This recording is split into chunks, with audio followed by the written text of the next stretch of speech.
সন্ধ্যা। বিকালবেলা আমি বাজারে গিয়েছিলাম মূলত লেবু কিনবো বলে। তো অনেক খোঁজাখুঁজির পর একটা দোকানে লেবু দেখলাম।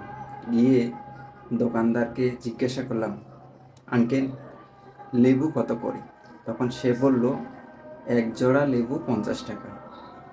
তো আমি চিন্তা করলাম, এক জোড়া লেবু 50 টাকা হলে আমাদের মতো যারা মধ্যবিত্ত আছে তারা এই জিনিসগুলো কিভাবে কিনে খাবে?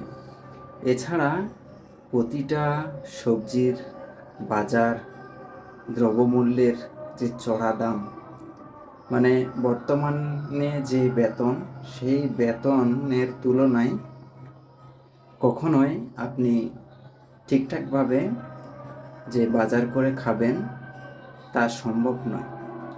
সুতরাং এই বাজার বা দ্রব্যমূল্যের যে এই দাম, সেগুলো অবশ্যই কমানোর একটা চেষ্টা করা প্রয়োজন।